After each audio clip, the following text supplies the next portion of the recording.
सौभाग्य की एक बात यह कि समाजवादी पार्टी ने अपनी ही पार्टी की एमएलए को पार्टी से क्यों निकाल दिया। यह बात उस इलाके के लोग तो शायद समझ जाएं जहां से पूजा पाल आती हैं, लेकिन बाकी लोग शायद 20 साल पुरानी वो कहानी नहीं जानते। कहने को तो खबर सिर्फ इतनी है कि अखिलेश यादव की पार्टी ने अपनी ही एमएलए पूजा पाल को पार्टी से निकाल दिया क्योंकि उन्होंने योगी आदित्यनाथ की तारीफ कर दी। लेकिन कहानी बहुत पुरानी है। आज के प्रयागराज की कहानी, जिसको तब कहते थे इलाहाबाद, वो इलाहाबाद जहां सियासत, ताकत और अपराध का टकराव आम था। 20 साल पहले की बात है, साल 2005 का जमाना, जब इलाहाबाद की गलियों में महत्वाकांक्षा और धोखे की फुसफुसाहट गूंजती थी। मायावती की पार्टी बीएसपी यानी बहुजन समाज पार्टी का भौकाल हुआ करता था। बीएसपी का एक नौजवान उभरता हुआ सितारा थे, राजू पाल। राजू एक साधारण घर से आए युवक थे। 2004 में इलाहाबाद पश्चिम सीट पर उपचुनाव हुआ। राजू पाल ने उसमें बड़ी जीत हासिल की। वो बड़ी बात नहीं थी, बड़ी बात यह थी कि राजू पाल ने हराया था एक ऐसे शख्स के भाई को जिसका नाम सुनकर ही वहां के लोग डरते थे, अतीक अहमद। राजू ने अतीक के छोटे भाई खालिद अजीम उर्फ अशरफ को 4818 वोटों से हराया, जो अतीक और अतीक के परिवार के लिए बड़ा झटका था। क्योंकि अतीक अहमद कौन था? वो एक ऐसा गैंगस्टर था जो उस इलाके की सियासत का बादशाह बन चुका था, सियासत का भी। 5 बार विधायक बना, 1 बार सांसद बन गया था। उसके ऊपर 100 से ज्यादा आपराधिक मामले चल रहे थे तब भी।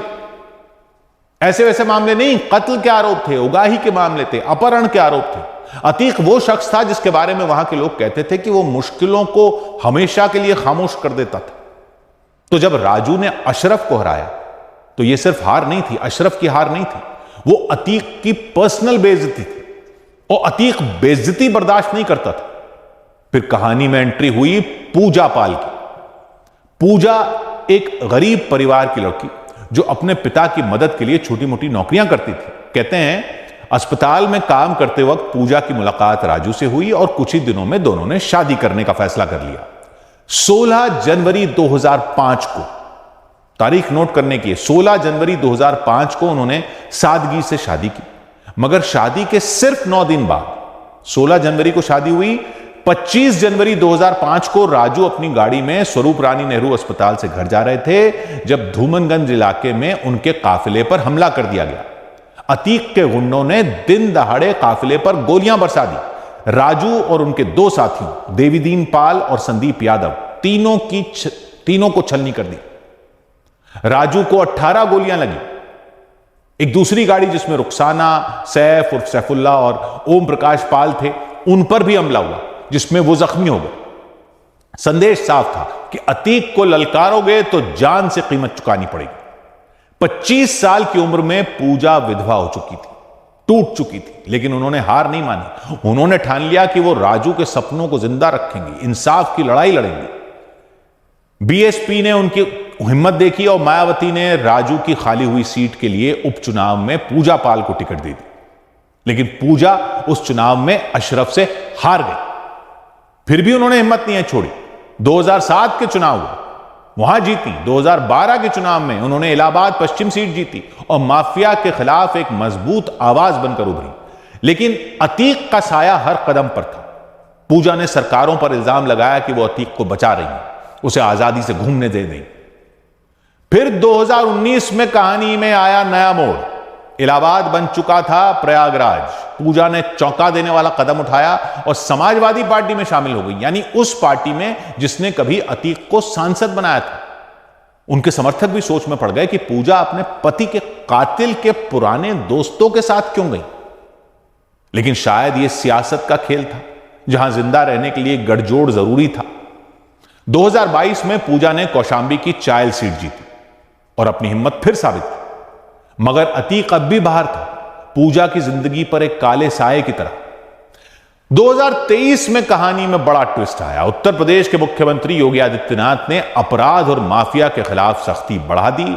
अतीक का साम्राज्य ढहने लगा, उसकी संपत्तियां तोड़ी गई, पैसा जब्त हुआ, उसका गिरोह गिर गया। लेकिन फिर 24 फरवरी 2023 को राजू की हत्या के मामले में अहम गवाह और पूजा के भाई उमेश पाल की धूमनगंज में दिन दहाड़े हत्या कर दी गई।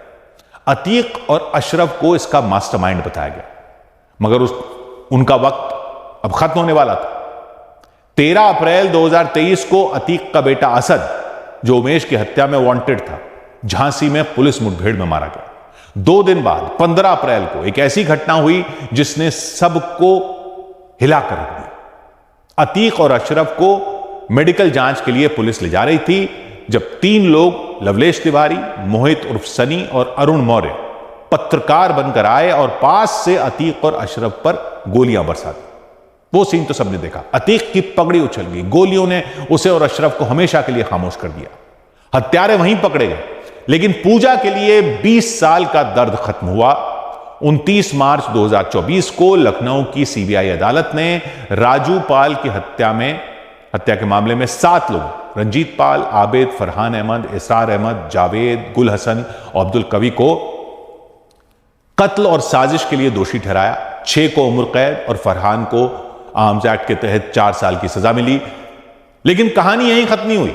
14 अगस्त 2025 को उत्तर प्रदेश विधानसभा में लंबी बहस के दौरान पूजा ने कुछ ऐसा किया जिसने सबको चौंका दिया। उसने अपने विरोधी योगी आदित्यनाथ को धन्यवाद दिया, उनकी जीरो टॉलरेंस नीति के लिए, जिसने अतीक को जमीन में दफन कर दिया। उन्होंने अपने दर्द और अपनी लड़ाई की बात की और कहा कि हर कोई जानता है कि उनके पति का कातिल कौन था, और सीएम योगी ने उनकी पुकार सुनी।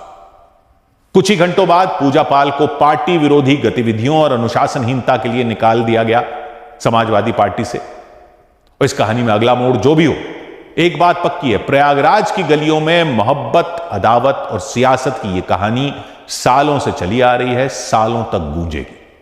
100 बात की बात।